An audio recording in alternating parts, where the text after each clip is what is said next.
추석 여파로 힘드실 텐데 이렇게 참여해 주셔서 감사하고요. 이제 갈라디아서 마무리를 오늘 함께 하려고 합니다. 함께 보실 갈라디아서 말씀은 6장의 내용이에요. 1절부터 18절 전체를 다룰 것이고 주제는 복음과 관계다라고 하는 주제로 오늘 마지막 은혜를 나누어 보도록 하겠습니다. 오늘도 역시 앞선 논지를 살피고 연결해서 오늘 말씀을 보는 게 유익할 거라고 생각이 들어요. 바로 근접해 있는 5장을 다시 한번 살펴볼게요. 5장에서 바울은 복음과 정반대되는 두 가지 실수를 지적해요. 하나는 율법을 지켜서 구원을 얻고자 함으로써 자유를 잃는 경우, 그죠? 그거를 율법주의라고 정의할 수 있겠습니다. 다시 율법들을 지켜서 구원을 얻고자 함으로써 예수 그리스도의 십자가로 인해 주어진 자유를 잃어버리는 경우, 율법주의죠. 그래서 그런 방향으로 가는 자들을 향해서 복음의 자유를 잃어버리지 말라 그렇게 호소해요. 두 번째 부류는 복음으로 인해서 주어진 그 자유를 남용하는 경우에 대해서 지적합니다. 그걸 쾌락주의라고 정의할 수 있을 것 같아요. 그러면서 복음의 자유를 남용하지 마십시오. 그렇게 이제 가르칩니다. 그러면 복음의 자유를 잃어버리지도 복음의 자유를 남용하지도 않기 위해서는 우리 어떻게 해야 될까요? 바울은 이야기합니다. 성령이다. 성령을 따라 행하는 삶이다. 그래서 그 성령을 따라 행하라 이렇게 강조해요. 그렇다면 또 질문이 들죠? 성령을 따라 행하는 삶이란 무엇이냐라는 질문에 호색과 음행과 더러운 것과 우상 숭배와 같은 육체의 일들은 버리고 성령에 맺으시는 열매를 맺는 삶을 사는 것, 그것이 성령을 따라 행하는 삶이다 이야기하고요. 그렇다면 성령이 맺으시는 열매를 우리 삶에서 어떻게 거둘 수 있느냐라는 질문에 내가 어떤 존재인지를 먼저 분명히 알아야 된다.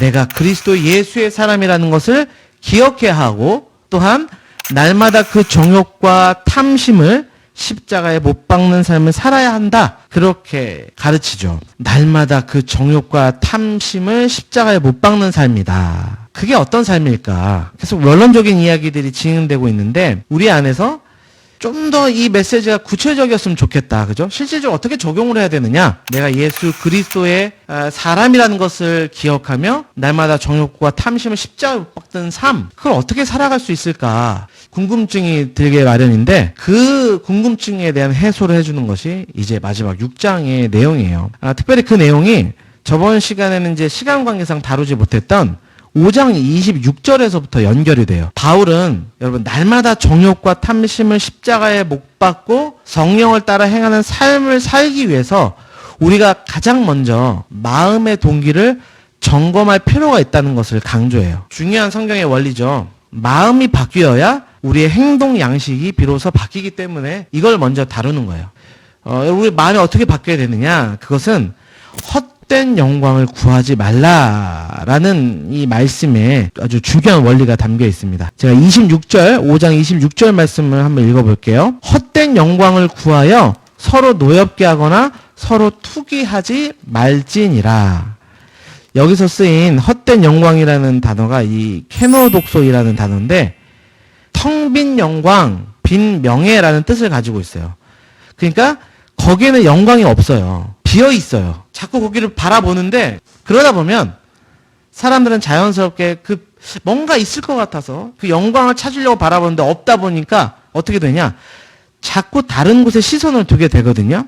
자꾸 자신의 가치를 다른 사람들과의 관계를 통해서 입증받으려고 애를 쓰게 돼요. 그래서 온통 자신과 다른 사람을 비교하는데 에너지를 쏟고 정신 팔리게 돼요. 그게 지금 이 세상을 살아가는 많은 우리 인생들의 그런 삶의 모습들 아닙니까? 그러면서 다른 이보다 낫다고 여겨지는 것이 발견되면 마치 뭐라도 된 것처럼 우쭐거리고요. 또 다른 이보다 열등한 것 같다고 여겨지는 부분이 있으면 스스로 좀 참담해하고, 그런 어떤 마음의 롤러코스터를 타는 게 현 시대를 살아가는 우리들의 모습이잖아요.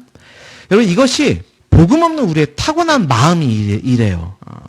헛된 영광, 비어있기 때문에 이리저리 마음이 휘둘릴 수밖에 없는 것이 우리 인생의 모습이다. 그렇게 헛된 영광을 구하게 되면 자연스러운 우리의 삶에 어떤 반응이 나타나느냐?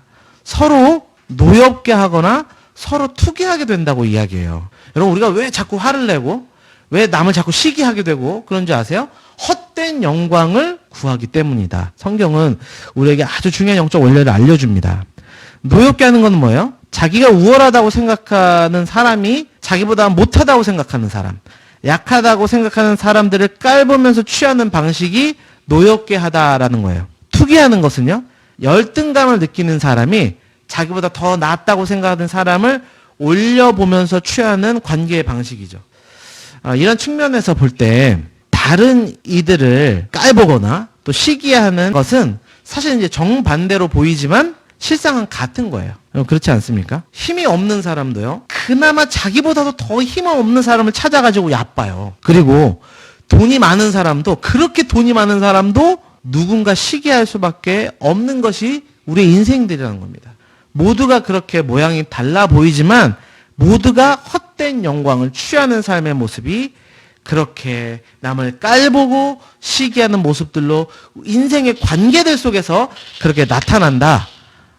이야기하는 것입니다. 26절의 메시지를 제가 한번 정리를 해볼게요. 그러니까 이런 메시지입니다.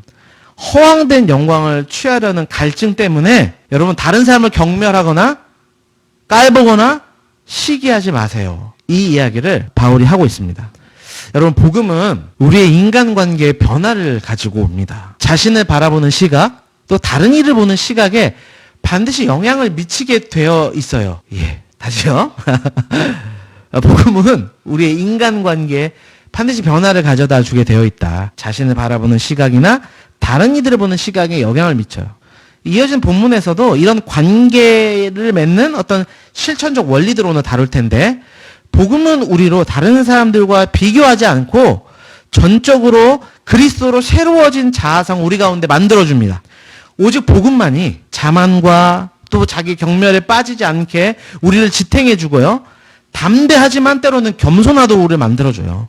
자신을 우위나 하위로 비교하지 않고요, 단지 우리 자신과 우리가 가진 것을 책임으로 여기면서 이것들을 그리스도께서 행하신 일에 대한 감사의 제물로 하나님께 올려드리는 제사, 예배의 삶을 살게 되는 것. 그것이 복음이 우리 가운데 주는 영향력인 것입니다. 그 내용을 좀 살펴보려고 하는 거예요. 우리 오늘 6장 1절부터 함께 살펴보겠습니다. 1절 말씀입니다. 형제들아, 사람이 만일 무슨 범죄한 일이 드러나거든 신령한 너희는 온유한 심령으로 그러한 자를 바로잡고 너 자신을 살펴보아 너도 시험을 받을까 두려워하라 말씀합니다. 여기서 신령한 너희들이라는 말은 앞서 말한 내용이죠. 성령을 쫓아 행하는 성도는 을 의미해요. 그러니까 성령을 쫓아 행하는 성도는 온유한 심령으로 범죄한 일이 드러난 자를 바로잡으라 말씀하고 있어요. 여러분, 여기서 바로잡는다는 말은 카타르티즈도라는 단어인데, 그 당시 탈구된 뼈를 제자리로 돌려놓는 치료 행위를 가르치는 용어였어요. 그러니까 범죄한 일이 드러난 자를 바로잡는다는 뜻은 뭐냐면, 탈구된 뼈가 원래 정해진 위치로 돌아가도록 하는 치료 행위처럼 다른 기관들과 연결되어 다시 한번 자연적인 상태로 돌아가는 것처럼, 유지하는 것처럼 성령을 쫓아 살아가는 그 삶으로 성령의 공동체 안에 유기적으로 다시 연결되는 삶을 살 수 있도록 그를 세워주고 회복시켜주라는 겁니다. 연결해보자면, 여러분, 만약 여러분 중에 범죄한 사람이 있다면 성령을 쫓아 우리가 행해야 됩니다. 어떻게요? 부드럽고 온화한 태도로 그를 이전에 좋은 상태로 회복시키십시오. 이렇게 우리에게 권면하고 있습니다. 이제 좀 더 실제적인 교훈이죠. 다소 부담스럽지만 실제적인 교훈이에요. 이렇습니다. 여러분, 성령을 쫓아 행하는 성도는 형제들 중에 누가 범죄했을 때 세상과 다른 열매를 나타낸다는 거예요. 여러분이 경험해 보셔서 알겠지만 이 교회 공동체는 죄인들의 모임이기 때문에 문제가 많이 발생해요. 그 죄로 인해 파생된 많은 문제들을 우리가 경험합니다. 그럴 때 우리가 어떤 태도를 취해야 되느냐, 그 부분을 이야기해 주고 있거든요. 성령의 사람은 어떻게 해야 된다는 거예요? 형제 중에 누가 범죄했을 때 정의를 위한다는 명분을 가지고 함부로 단죄하거나 미움과 증오를 가지고 비방하지 말아야 된다는 거예요. 그 가운데 성령의 열매를 맺어야 된다. 그 중에서 어떤 열매요? 온유의 열매, 사랑의 열매. 그리고 그와 더불어서 육체의 정욕, 우리의 탐심을, 여러분 남들이 그 죄를 범했을 때 우리 안에 일어나는 육체의 정욕이 뭐예요? 화내고 그 사람에게 분내서 그렇지 않은 부류들과 당을 지어서 분열시키고 비난하고 이런 모습들을 드러내지 않습니까? 그런 육체의 일들은 십자가에 못 박아야 돼요. 그게 이어지는 말씀입니다. 너 자신을 살펴보아 너도 시험을 받을까 두려워하라. 많이 깨달은 부분인데, 여러분 바울은 성령을 쫓아 행하는 성도는 누군가가 죄를 저질렀을 때 그것을 바로 잡아주는 것에서 그치는 게 아니라 그냥 남을 바로 세워주는 것만이 그들의 역할이 아니라 뭐까지 해야 되느냐? 더 나아가서 다른 이의 잘못을 거울 삼아서요, 나 자신을 주의 깊게 살펴야 한다는 것을 더불어 강조하고 있어요. 우리가 이 부분은 항상 놓치기 쉬운데, 여러분 왜 그럴까요? 다른 사람을 잘 세워줄 뿐만 아니라 그가 저지른 죄를 보면서 나 자신을 살피라는 거예요. 왜요? 그렇지 않으면 육체의 일들, 육체의 소욕들이 우리 안에 나타나기 때문이에요. 앞서 말씀드린 대로 분내고 화내고 당짓고 분열해서 정죄하고 넘어뜨리고 무너뜨리려고 하는 죄된 속성이 우리 가운데 나타나기 때문이죠. 즉 성도는 다른 사람의 잘못을 발견할 때 자신의 올바른 행동을 위한 거울로 그것을 반면교사 삼을 수 있어야 된다. 바울은 가르치고 있어요. 여러분 어떻습니까? 우리는 흔히 어떤 사람이 범죄한 것을 목격했을 때 쉽게 분을 내고 비난하고 책망하기에 급급해요. 그렇죠? 마치 그 사람 때문에 이 세상이 이렇게 악하게 된 것처럼, 마치 그 사람 때문에 이 땅에 정의가 구현되지 못하는 것처럼 몰아세우고 다그쳐요. 그리고 그렇지 않은 사람들하고 당을 짓고 편가르게 하면서 공동체의 분열을 초래합니다. 그리고 신기하게 그런 모습에서 또 희열을 느끼는 게 우리의 죄성인데, 여러분 요한복음 8장에 나오는 그 가늠한 여인을 정죄한 바리새인과 서기관들의 모습을 기억하실 거예요. 그 현장의 모습이 좀 상상이 되세요? 그들은 그 여인을 아주 금세 잡아먹을 듯이 끌고 와서는 한가운데 두는 거죠. 모두 한 죄인을 심판하는 아주 근엄한 어떤 법관처럼 그녀를 멸시에 찬 눈으로 내려다봐요. 그리고 또한 군중들은 재판관의 판결에 따라 이제 형을 집행할 자들처럼 돌을 들고 그녀를 향하고 있어요. 이들의 이러한 모습은 마치 그냥 자신들의 정의를 수호하는, 그것을 위해 목숨을 불사하는 어떤 거룩한 용사같이 스스로 비춰졌을 텐데, 그러나 예수님, 우리의 최종 심판자가 되시고 판결자가 되시는 예수님의 심판은 너무나도 의아했어요. 뭐라고 하셨죠? 예수님께서 너희 중에 죄 없는 자가 먼저 돌로 치라 말씀하셨어요. 여러분 이 사건을 통해서 예수님께서 우리에게 가르치신 것이 무엇입니까? 정의에 대한 확신이나 불의를 심판하려는 그 혈기에 앞서서 무엇을 먼저 하라는 거예요? 자신의 연약함과 죄성을 먼저 살피라는 겁니다. 왜냐하면 우리는 누군가를 정죄하고 심판할 수 있을 정도로 그렇게 죄로부터 동떨어져 있는 존재가 아니라는 거예요. 너무 분명하지 않습니까, 여러분? 여러분 이 사실 인정하세요? 여러분 혹여나 TV를 보면서 또 때로는 주변 사람들을 보면서 그 가운데 죄의 모습이 보인다든지 연약한 모습이 보일 때 나는 어떤 태도를 취하고 있는가 말씀 가운데 잠시 자신을 뒤돌아봤으면 좋겠어요. 세상의 당연한 반응처럼 맹렬한 비난의 모습으로 일관하고 있지는 않은지, 저거 죽어야 마땅해, 저런 성범죄자 어떻게 저렇게 더러운 죄를 저지를 수 있어? 마냥 비난하는 모습으로만 일관하고 있지는 않은지 여러분 기억하셔야 합니다. 나도 그 죄와 무관한 존재가 아니다. 여러분 이 땅의 모든 인간은 다 죄인입니다. 기록된 바 의인은 없나니 하나도 없으며 로마서 3장 10절은 이야기해요. 그리고 성경은 그렇게 우리에게 알려주고 있습니다. 그렇기 때문에 우리는 다른 사람의 잘못을 정죄하고 비난하는 대신 우리 역시 그러한 시험에 들 수 있는 존재라는 것을 기억하여서 두려워해야 된다. 이 메시지를 기억하시기를 바랍니다. 나 역시도 그 시험에 걸려 넘어질 수 있다는 생각을 가지고 연약한 형제를 대해야 한다는 것, 그것이 성령을 따라 행하는 삶이다. 구체적인 삶이다. 여러분 이것이 바로 공동체로서 서로 상호 보완, 협력해서 만들어가는 사랑의 공동체를 이루어가는 방법이에요. 2절에서는 이것을 서로 짐을 지는 삶이라고 이야기합니다. 2절입니다. 너희가 서로 짐을 서로 지라. 그리하여 그리스도의 법을 성취하라. 한 주석가는 2절을 5장 13, 14절에 메아리라고 이야기했는데 5장 13, 14절 말씀 기억하십니까? 형제들아 너희가 자유를 위하여 부르심을 입었으나 그러나 그 자유를 육체의 기회를 삼지 말고 오직 사랑으로 서로 종노릇하라. 온 율법은 내 이웃을 사랑하기를 내 자신같이 하라 하신 한 말씀에서 이루어졌나니 이웃을 나 자신같이 사랑하는 것, 이웃을 나와 동일시하는 것, 그것이 짐을 서로 지는 것이다. 그렇게 이 말씀을 앞장에 5장의 말씀과 연결할 수 있겠어요. 그리고 그렇게 우리가 말씀에 따라 서로 짐을 져줄 때, 서로의 짐을 져줄 때 어떤 결과를 얻게 된다고 말해요? 그리하여 그리스도의 법을 성취하게 된다. 여러분 무슨 말입니까? 그리스도께서 삶으로 보여주신 계명이 무엇이었어요? 한 가지로 정의하자면 내 이웃을 내 몸같이 사랑하라이지 않았습니까? 자신을 십자가에 내어 주시면서까지 우리를 사랑하신 그분의 사랑을 확증하셨잖아요. 이 사랑의 궁극적 모델이 바로 우리 주 예수 그리스도시다. 우리가 그 사랑에 힘입은 자라면 그 그리스도의 법을 성취하는 삶을 살아가야 된다. 이렇게 말씀하고 있는 거예요. 오늘날 많은 성도들이 더 나아가서 다음 세대들이 개인주의에 빠져서 공동체적 신앙을 잃어가고 있어요. 여러분 이건 생각보다 진짜 심각한 문제예요. 진짜 심각합니다. 공동체 의식의 상실이 가져다줄 파생될 많은 부작용들을 생각할 때 사실 교육자로서 참 암담하다 생각이 들어요. 어떻게 해서든 이 무너져가는 공동체성을 회복하도록 교회 학교나 교회적으로나 세워가야 된다.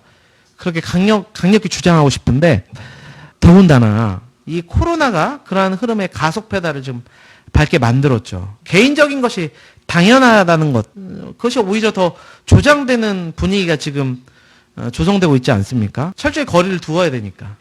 그러다 보니 여러분 이 성경의 말씀을 그대로 적용하려는 시도 자체가 시대착오적 발상이 아닌가 여겨질 수도 있어요. 그러나 그렇지 않습니다. 이 말씀이 기록될 당시는 더했어요. 통념상 남의 짐을 진다라고 하는 것은 있을 수 없는 일이에요. 왜냐하면 당시 짐을 지는 일은 누가 하는 일이었으니까? 종들이 하는 일들이었으니까. 그런 배경 속에서 바울은 지금 성도들을 향하여서 서로 짐을 지라 이야기해요. 이 이야기는 한마디로 말하면 다른 이의 종이 되라. 이 메시지와 동의어입니다. 여러분 더욱 개인화되어가는 이 세상 속에서 성령을 쫓아 행하는 우리는 공동체의 지체들이 홀로 짐을 지도록 내버려 두어서는 안 돼요. 정말 21세기에도 아사하는 사람들이 있다는 것을 들을 때 교회는 탄식하고 금식하며 회개해야 합니다. 교회가 있는데 부녀가 굶어 죽었다. 이웃들이 그렇게 죽어간다라는 메시지들이 있다는 건 우리가 교회로서의 역할들을 감당하지 못하는구나 라는 우리의 연약함을 바라보며 하나님 앞에 회개해야 되는 거예요. 같이 져야죠. 같이 짐을 져야 합니다. 그것이 우리가 교회 공동체로 모이는 이유예요. 여러분 우리가 서로 짐을 지기 위해서는 어떻게 해야 되겠습니까? 먼저 다가가야 되겠죠. 가까이 다가가지 않으면 그들이 무슨 짐을 지고 있는지 모릅니다. 그러면 당연히 짐을 져줄 수가 없죠. 다가가야 해요. 성육신하신 예수 그리스도를 본받아서 찾아가야 되는 것입니다. 저도 이게 너무 안 되는 연약한 죄인이라 말씀을 준비하면서 찔리고 회개하게 됐는데 가야죠. 그리고 어떻게 해야 되겠습니까? 그들의 삶을 경청하고요. 감정을 서로 공감하고요. 그들이 진 짐을 물질적인 것이 되었든 영적인 것이 되었든 함께 져야 돼요. 그게 성도의 교제 아닙니까? 그게 세상에서 볼 수 없는 그리스도 공동체 안에 있는 참된 친교가 아닙니까? 이것이 성령을 행하는 삶이에요. 반대로 다른 복음, 율법주의자들은 어떤 길로 가게 됩니까? 짐을 져주는 게 아니라 자신도 지지 않는 짐을 남에게 지워요. 그게 율법주의자들의 특징입니다. 누가복음 11장 46절의 말씀인데요. 이르시되 화 있을진저 또 너희 율법 교사여 지기 어려운 짐을 사람에게 지우고 너희는 한 손가락도 이 짐에 대지 않는도다. 그것이 갈라디아 교인들을 현혹한 거짓 교사들의 모습인 것을 우리가 앞서 계속 살폈어요. 그리고 오늘 결론부에 한번 다시 등장합니다.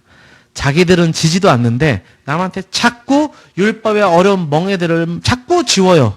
그래서 이 권면의 메시지는 이 6장 마지막에 등장하는 이 권면의 메시지는 바로 그런 거짓 교사들을 겨냥한 메시지이기도 합니다. 뜻을 기억하시면서 2절을 다시 보시길 바라요. 의역해보면 이렇습니다. 여러분, 다른 사람의 짐을 서로 지십시오. 이로써 여러분의 짐을 대신 지신 그리스도의 발자취를 따라가십시오. 그런데 우리가 이 명령에 순종하는데 방해되는 것이 있어요. 서로 짐을 주는데 우리가 선뜻 나아가지 못하게 하는 어려움을 주는 것들이 있거든요. 그걸 말해주는 게 3절입니다. 만일 누가 아무것도 되지 못하고 된 줄 생각하면 스스로 속임이라. 사실 3절은 때문에라는 말로 시작하거든요. 무슨 말이냐면 3절에서 설명할 수 있는 이 실수를 저지른다면 2절에서 말하는 짐을 져줄 수 없다는 뜻이에요. 그 실수가 뭐예요? 아무것도 되지 못하고 된 줄로 생각하는 거죠. 아무것도 아닌데 뭐라도 된 것처럼 여기는 거라는 거예요. 여러분, 서로 짐을 진다는 것은요, 기본적으로 나 역시도 부족한 사람이고 나 역시도 다른 지체의 도움이 필요한 사람이라는 것을 인정하는 태도입니다. 예외 없이 누구나에게 짐이 있고 누구나에게 다른 사람의 돌봄과 섬김이 필요한 것을 인정하는 태도예요. 다른 사람의 도움이 없어도 되는 사람은 이 세상에 없습니다. 그런 사람은 없어요. 그런데도 나 혼자서도 충분하다는 생각을 갖게 되는 것은 교만일 뿐만 아니라 뭐라고 성경은 이야기해요? 스스로 속이는 것이다, 성경은 말합니다. 속고 있는 거예요. 나는 괜찮다. 나는 부유하다 생각했던 라오디게아 교회 사람들처럼. 여러분, 결국 다른 사람들의 짐을 지기 위해서 우리가 무엇이 먼저 필요하다는 겁니까? 나 자신을 직시할 수 있어야 돼요. 내가 얼마나 가난한 존재인지. 그게 4절입니다. 각각 자기 일을 살피라. 방금까지 다른 짐을 서로 지라고 했는데 지금은 자기가 가진 그 짐을 지라고 이야기해요. 짐과 일이, 5절의 짐과 일이 같은 단어거든요. 그러니까 어떻게 하라는 건지 좀 헷갈릴 수 있는데 존 스토트 목사님이 이 부분을 이렇게 해석했습니다. 우리가 나눌 수 없는 짐이 있다. 그것은 심판날에 하나님 앞에서 져야 하는 우리의 책임이다. 그날 당신은 그 짐을 질 수 없고 나는 당신의 짐을 질 수 없다. 그렇게 우리에게 최후의 심판날 하나님 앞에 져야 될 우리의 삶의 짐이 있다는 거예요. 그 짐을 살피라는 것입니다. 그럼 어떻게 된다는 거예요? 그리하면 자랑할 것이 자기에게 있어도 남에게 있지 아니하리니. 어려운 말이죠. 이게 무슨 뜻인지 아시겠어요? 이 말은 무언가 자랑거리가 있다면 그것은 자기 혼자만의 것이지 남과 견줄 것으로 여기지 않는다는 뜻이에요. 그렇게 자신을 살피라는 거예요. 자꾸 남하고 비교해서 어떤 남과 비교했을 때 상대적 우위를 점하려고 자꾸 그렇게 헛된 영광을 구하지 말고 나를 보라는 거예요. 나를. 그렇게 각각 자기의 짐을 지라 이야기합니다. 하나님은 우리 모두에게 각각 다른 짐을 주셨고 그 짐을 지고 그분을 섬기라고 하셨습니다. 우리는 그렇게 하나님이 기뻐하시도록 각자 짐을 지면 돼요. 그게 5절이에요. 그리고 이 두 메시지를 잘 요약해주는 한 말씀이 있는데 빌립보서 2장 4절 말씀입니다. 각각 자기 일을 돌아볼 뿐더러 또한 각각 다른 사람의 일들을 돌보아 나의 기쁨을 충만하게 하라.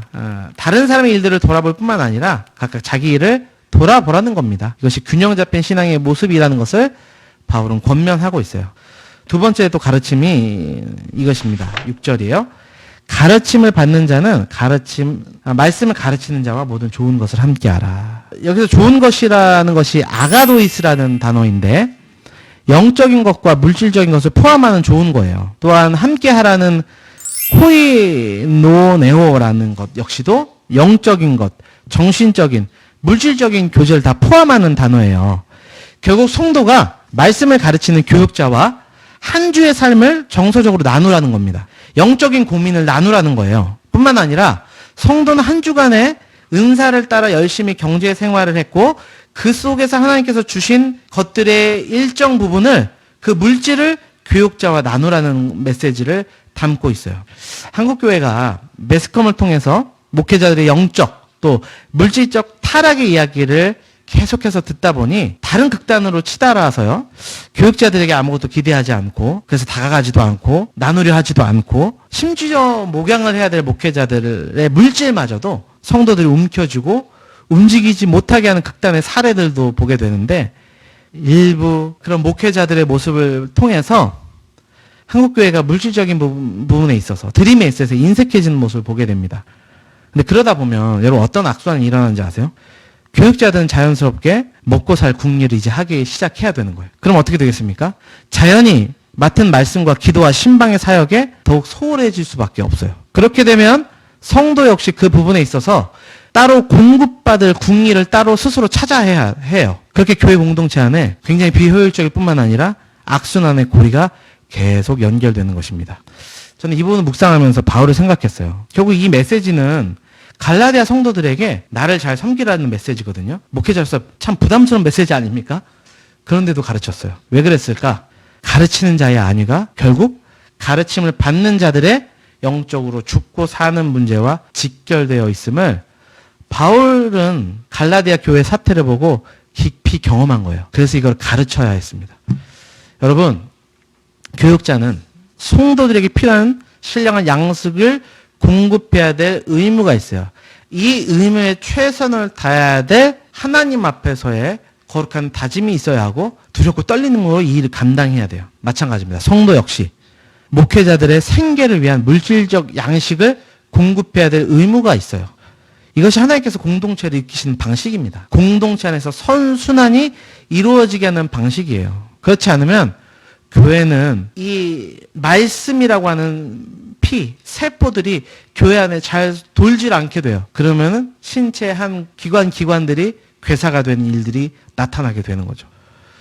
여러분, 이 메시지를 우리도 또 잘 기억하기를 바랍니다. 그리고 또 한 가르침을 주는데 그게 7절에서 10절 말씀이에요. 성령 안에서 낙심치 말고 꾸준히 선을 행하라는 메시지를 우리 가운데 주고 있습니다. 바울은 엄한 경고로 시작해요. 속이지 말라. 스스로 속이지 말라. 앞서 이야기했던 것처럼 스스로 속지 말라는 건데, 특별히 인류에서 가장 친숙한 경험이라고 할 수 있는 파종과 추수라고 하는 이 농사 과정을 빌려와요. 그러면서 이야기하죠. 사람이 무엇으로 심든지 그대로 거둔다. 인과응보의 법칙을 가르칩니다. 여기서 두 가지를 기억해야 되겠어요. 무엇을 심든지 그대로 거둔다는 거예요. 팥 심은 데 팥 나고 콩 심은 데 콩 난다 이야기죠. 둘째는 무엇을 심든지 그대로 거둔다. 땅에 묻힌 씨가 오랫동안 아무런 변화를 보이지 않아도 그건 언젠가 싹을 튀게 되어 있습니다. 반드시 결실을 맺게 되어 있어요. 이 인과응보의 법칙은 도덕적이고 영적인 영역에서도 동일해요. 8절 말씀입니다. 자기 육체를 위하여 심는 자는 육체로부터 썩어질 것을 거두고 성령을 위하여 심는 자는 성령으로부터 영생을 거두리라. 하지만 현실에서 우리 주위에 벌어진 일들을 보면 우리가 사뭇 이 원리와는 다른 것처럼 세상이 굴러가는 것처럼 보여지는데 뭐 이런 거죠. 즉 사람들은 심은 대로 거두는 것이 아니라 자신이 심지 않은 것까지도 모조리 거두어가는 것 같아요. 지금 우리가 살아가는 세상이 좀 그렇지 않습니까? 부동산, 뭐 시세차익으로 뭐 얼마를 벌었다. 소식을 들으면 난 분명히 가만히 있었는데, 아니 가만히 있을 수밖에 없어서 가만히 있었는데 나무 그 사이에 몇 억을 벌었다는 거예요. 상대적 박탈감이 확 밀려오죠. 마음을 요동하죠. 때로는 부당한 방법으로 다른 사람의 약점을 이용해서 자신의 이익을 취하고 그렇게 인륜도 도덕도 고려하지 않는 자들이 오히려 더 잘되고 풍성한 수확을 얻는 것처럼 보이는 현실을 우리가 보게 돼요. 그럴 때 여러분 우리 마음이 어떻습니까? 낙심이 되지 않습니까? 그런데 그럴 때 낙심하거나 절망해서는 안 된다는 거예요. 왜요? 9절입니다. 우리가 선을 행하되 낙심하지 말지니 포기하지 않으면 때가 이름에 거두리라. 아멘. 그 이유는 마지막 때가 되면 모든 사람에게 그들 각자의 생각과 행위대로 보응하실 것이기 때문이라 말씀하고 있습니다. 뿐만 아니라 많은 성도들이 공동체 안에서도 역시나 선을 행함에 있어서 너무 쉽게 낙심하는 경향이 있어요. 선행을 행하는데 그 결과물이 나타나지 않는 것 같아서 조바심을 냅니다. 자신이 선을 베푸는 대상이 나아지는 기색이 조금 더 보이지 않는 것에 대한 배신감을 느껴요. 아, 이렇게 내가 희생하고 있는 것을 알기는 할까? 알면 좀 조금이라도 좀 고마워야 되는 거 아닌가? 그렇게 푸념을 하게 되는데, 그러나 여러분 기억하십시오. 무엇이든지 심는 대로 거두게 됩니다. 이웃을 향해 어떤 씨앗을 심느냐에 따라서 거두어들인 열매가 달라져요. 앞서 말한 것처럼 범죄하는 형제들을 온유한 심령으로 바로 세워주고, 형제가 혼자 들 수 없는 무거운 짐을 함께 들어주고, 누군가 경쟁적으로 쉬게 하는 것이 아니라 내게 주어진 순례길을 묵묵히 걸어가는 그 삶의 씨앗을 심으면 그 때에, 하나님의 때에 풍성한 열매를 맺게 하실 거예요. 여러분 거두게 되어 있어요. 심음과 거둠 사이에는 언제나 시간의 지체라는 것이 존재해요. 그러니 조급해하지 마시고 계속해서 그 선의 씨앗을 심는 우리가 되기를 바랍니다. 바울이 그것을 이 마지막에 권면하고 있어요. 그리고 이제 바울이 공동체를 향한 마지막 교훈으로 이제 연결해서 합니다. 편지 마지막 이렇게 시작합니다. 11절인데요.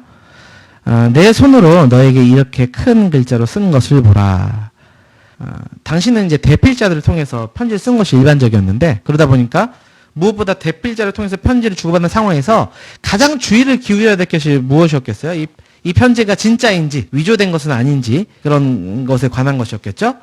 그래서 보통 마지막에 친필로 서명을 덧붙이거나 이와 같은 인사말, 축복의 말들을 직접 적음으로써 마무리하는데요. 지금 그런 형식을 11절에 보이고 있는 거예요. 그러면서 또 하나의 의도가 있죠. 내 손으로 직접 편지를 쓰고 있다는 말로 주의를 환기시키고 있어요. 그리고 주목하게 하는 의도로 우리가 엿볼 수 있어요. 이제 내가 마지막으로 당부할 거니까 주목하라. 그러면서 바울이 강조해서 전달한 메시지가 바로 이것입니다. 무릇 육체 모양을 내려 하는 자들이 억지로 너에게 할례를 받게 하면 그들이 그리스도의 십자가로 말미암아 박해를 면하려 한 뿐이라. 할례를 받은 그들이라도 스스로 율법을 지키지 아니하고 너에게 할례를 받게 하려는 것은 그들이 너의 육체로 자랑하려 함이라. 이 편지의 발단이 되었던 거짓 교사들의 불순한 의도를 마지막으로 찝어서 고발하고 있습니다. 여러분, 왜 그들이 그토록 할례를 받도록 강요했는지 아십니까? 여러분, 속지 마세요. 그들이 율법 준수의 순수한 열정 때문이라고 생각하십니까? 저들이 그렇게 열심을 내는 게 정말 말씀을 잘 지키고 싶어하는 순수한 열정 때문이라고 생각하세요?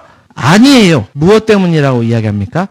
그리스도의 십자가를 짐으로 인해서 박해를 받을 것, 그것을 면하고자 그들은 할례를 강조했다라고 이야기해요. 그 당시 여전히 율법 준수를 하지 않은 이방인 그리스도와 교제하는 것에 대해서 과격한 입장을 취했던 유대인들이 있었어요. 바울처럼요. 잡아 죽이려고 했던 그런 과격분자도 있었단 말이에요. 그들로부터 어떤 핍박을 당할지 모르기 때문에 타협한 거예요. 그래서 할례를 강요했다는 겁니다. 여러분, 핍박은 무엇 때문에 오는 거예요? 그리스도 십자가 때문에 오는 거예요. 그리스도 십자가는 인간의 의를 가치한 것을 만들기 때문에 완전한 의가 되기 때문에 그리스도의 십자가를 강조하면 자신의 의를 붙들고 있는 사람들의 표적이 될 수밖에 없습니다. 그러니까 복음을 붙들거나 행위를 붙들거나 하는 이 문제는 박해를 받을 것이냐, 박해를 피할 것이냐 하는 이 문제와 직결되기 때문에 쉬운 문제가 아니에요. 13절 역시도 거짓 교사들 할례를 요구하는 동기를 구체적으로 진술합니다. 핍박을 면하라는 것이 소극적인 동기였다면 적극적인 동기에 대해서도 말해요. 그게 뭐냐? 결국 이방인들로 하여금 할례 받게 해서 유대 계동자를 만들므로써 마치 자신의 율법에 대해서 헌신자들로 내비치기 위함이었다는 거예요. 자랑하기 위함이다. 여러분, 때로는 목회자 책망이나 다른 성도들의 비방이 두려워서 어쩔 수 없이 열심을 내는 경우가 있어요. 혹 자신의 명성이나 사업장의 이익 때문에, 또 다른 사람들로부터 존경을 받고자 하는 마음, 그것 때문에 열정적으로 행하는 사람들도 있어요. 그래서 열심히 새벽 기도를 빠지지 않기도 하고 봉사를 열심히 한다든지 그런 열심을 보일 수 있단 말입니다. 그러나 여러분, 자신을 내세우기 위한 열심, 어떠한 열심도 결코 하나님께는 인정받을 수 없다는 사실을 명심해야 해요. 자신을 그래서 돌아봐야 돼요. 그 짐은 누구도 져줄 수 없으니까. 그러니 우리는 무엇만을 자랑해야 됩니까? 그리스도의 십자가. 정말 좋아하는 말씀입니다. 14절 말씀이에요. 그러나 내게는 우리 주 예수 그리스도 십자가 외에 결코 자랑할 것이 없으니 그리스도로 말미암아 세상이 나를 대하여 십자가에 못 박히고 내가 또한 세상에 대하여 그러하니라. 제가 갈라디아서를 예전에도 섬기는 교회에서 가르칠 때 정말 은혜 받았던 구절입니다. 내게는 그리스도 십자가밖에는 자랑할 것이 없습니다. 여러분, 나 자신의 무능함, 무가치함을 전적으로 깨닫고요. 오직 십자가, 그리스도 십자가만을 자랑하는 삶을 살기를 바랍니다. 결코 나 자신을 자랑함과 동시에 십자가를 자랑할 수는 없어요. 왜요? 십자가를 믿는 자는 이미 나의 자랑, 나 자신을 십자가에 못 박았기 때문이에요. 십자가에서 나는 새롭게 태어났기 때문입니다. 15절이에요. 할례나 무할례나 아무것도 아니로되 오직 새로 지으심을 받은 것만 중요하니라. 난 새로 태어났다는 것만 중요해요. 할례나 무할례나 뭘 하냐 안 하냐가 중요한 게 아니라 그렇게 주 안에서 새로워진 피조물, 새로운 피조물이 된 것이 중요하다는 것입니다. 그리고 그러한 삶을 살아갈 때 그리스도의 평강과 긍휼이 우리와 함께하는 거예요. 16절입니다. 무릇 이 규례를 행하는 자에게와 하나님의 이스라엘에게 평강과 긍휼이 있을지어다. 아멘. 세상이 줄 수 없는 거예요. 누구도 이 자유를, 평강을 뺏을 수 없습니다. 왠지 아세요? 나는 그리스도께 속했기 때문이에요. 그리스도로 말미암은 자유를 내가 스스로 그 자유를 하나님께 종속시켰기 때문이에요. 난 그분의 종이 되었기 때문입니다. 그게 17절의 말씀이에요. 이후로는 누구든지 나를 괴롭게 하지 말라. 내가 내 몸에 예수의 흔적을 지니고 있노라. 이 역시도 아주 주옥 같은 말씀이죠. 흔적이란 말은 고대 사회에 주인이 노예에 대한 자신의 소유권을 나타내기 위해 노예의 몸에 찍는 낙인을 뜻하는 말이거든요. 예수의 흔적이란 말은 바울이 예수 그리스도의 종임이라는 그 증표가 내 안에 있다는 거예요. 그러니까 내가 그 안에 예수 그리스도 안에 자유케 되었으니 누구도 내 안에 자유를 뺏어갈 수 없다. 아주 명쾌한 말씀을 증거하고 있습니다. 그러면서 갈라디아서 마무리하죠. 형제들아, 우리 주 예수 그리스도의 은혜가 너희 심령에 있을지어다. 아멘. 갈라디아서 6장을 마무리합니다. 갈라디아 교인들에게 가만히 들어온 교사들이 그들에게 할례를 받도록 강요하는 것은 율법 준수, 즉 말씀대로 살자고 하는 순수한 열정에서 비롯된 것이 아니었습니다. 우리가 교회 생활할 때도 누군가가 아니라 나의 열심을 잘 돌아봐야 돼요. 그게 정말 복음에 대한 열정 때문이 아닐 수도 있어요, 우리가. 그래서 항상 자신의 짐을 스스로 지며 살펴야 되는 것입니다. 그것은 오히려 자신들이 십자가의 도를 전한다는 이유로 과격한 유대주의자들의 핍박을 당할까 두려웠기 때문이라고 이야기했어요. 그리스도의 십자가로 인한 핍박, 박해를 피하기 위함이었다고 이야기합니다. 또한 갈라디아 교인들로 하여금 할례받게 하는 것을 스스로 자랑하기 위함이었다. 기억해야 되고 우리는 이들의 모습을 반면교사 삼아야 합니다. 이처럼 우리가 무슨 종교적 열심을 내는 데 있어서 때때로 그것이 우리 자신의 이기적 욕망에 근거할 때가 참 많다는 것을 말씀 가운데 기억해야 해요. 그러면서 내적인 진정성은 배제한 채 외적인 형식, 의식만을 강조하고 자랑할 때가 많습니다. 그러나 신앙에 있어서 가장 중요한 것은 육신의 할례가 아니에요. 마음의 할례입니다. 외적인 형식이나 의식을 통해 구원의 확신을 갖는 게 아니라 우리가 그리스도 안에서 새로운 피조물이라는 사실 때문에 우리가 구원받았다는 사실에 대한 확신으로 바로 서야 하는 거예요. 그렇기 때문에 여러분, 신앙생활 가운데 내적이고 영적인 부분에 더욱 포커스를 맞춰야 돼요. 날마다의 삶에 그리스도의 종으로 내 십자가를 주고 나아가는 그 흔적을 지니는 삶으로 나아가기를 간절히 바랍니다. 그렇게 그리스도의 은혜가 여러분의 심령 가운데 함께 있기를 원합니다.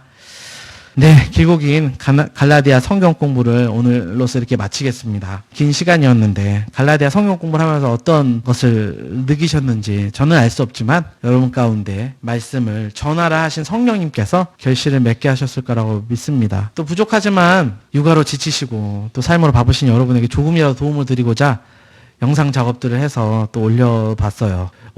쉽지 않더라고요. 정말 시간이 많이 할애되는 작업인데 복음에 대해서 다시 한번 일으켜 세워지기를 원한다라는 마음이 있으면 그 영상들을 한번 쭉 보시면 좋겠다. 또 이런 권면을 함께 드립니다. 예, 제가 기도하고 모든 갈라디아 성경 공부를 마치도록 하겠습니다. 기도하겠습니다.